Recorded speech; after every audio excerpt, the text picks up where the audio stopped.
Assalamualaikum warahmatullahi wabarakatuh. Halo, kembali lagi di channel aku, Belajar Bahasa Indonesia. Baik, pada kesempatan kali ini aku akan ngebahas materi tentang teks deskripsi.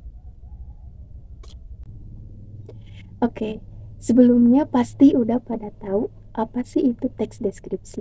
Kita bahas dulu pengertiannya. Teks deskripsi merupakan teks yang berisikan tentang penggambaran suatu objek, tempat, atau peristiwa tertentu sehingga dapat dirasakan, dilihat, dan didengar oleh pembaca.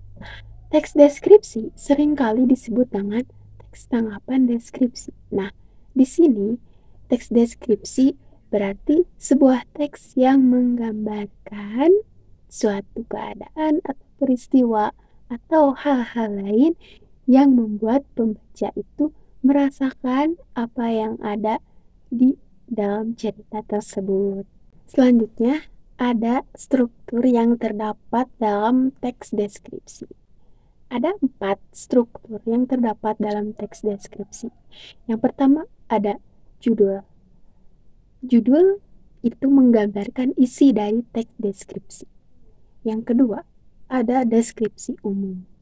Nah, deskripsi umum ini berisi pemaparan gambaran umum tentang suatu objek yang dideskripsikan. Yang ketiga, ada deskripsi bagian, yaitu berisi perincian lebih lanjut mengenai objek yang dideskripsikan. Dan yang terakhir, ada penutup, yaitu berisi kesimpulan. Nah, itu merupakan 4 poin struktur yang terdapat dalam teks deskripsi. Nah, kemudian ada juga 4 poin ciri-ciri dari teks deskripsi. Yang pertama, teks deskripsi ini memiliki ciri objektif, artinya sesuai dengan fakta. Dan yang kedua, ada deskriptif, artinya menjelaskan secara rinci mengenai objek yang dijelaskan.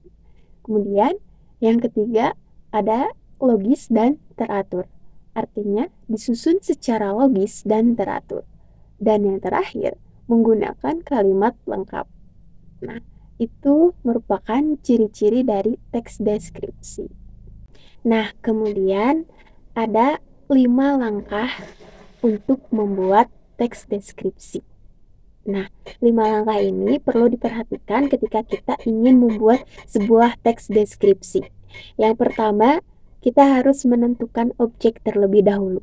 Sebelum kita menulis teks deskripsi, kita harus menentukan dulu objek apa yang akan dideskripsikan, seperti tempat, benda, dan suatu hal lainnya. Kemudian, mengumpulkan informasi. Setelah kita menentukan objek, kita harus mengumpulkan informasi terkait objek yang akan dideskripsikan. Misalnya, kita ingin mendeskripsikan sebuah tempat wisata. Kita harus mencari tahu dulu informasi terkait tempat wisata tersebut. Kemudian, yang ketiga, membuat kerangka teks. Nah, membuat kerangka teks ini bisa disesuaikan dengan struktur teks deskripsi. Nah, selanjutnya ada menulis dengan jelas dan rinci teks deskripsi. Nah, setelah kita membuat kerangka teks sesuai dengan struktur teks deskripsi, kita bisa memulai menyusun dengan jelas dan rinci mengenai pembuatan teks deskripsi tersebut. Yang terakhir ada melakukan revisi pada teks. Setelah kita menulis teks deskripsi secara utuh, kita bisa merevisi teks tersebut sehingga menjadi teks deskripsi yang baik dan benar. Nah, itu merupakan langkah-langkah yang perlu diperhatikan dalam membuat teks deskripsi. Nah, demikian pemaparan materi bahasa Indonesia mengenai teks deskripsi. Semoga bisa bermanfaat dan menambah wawasan bagi kita semua. Terima kasih. Wassalamualaikum warahmatullahi wabarakatuh.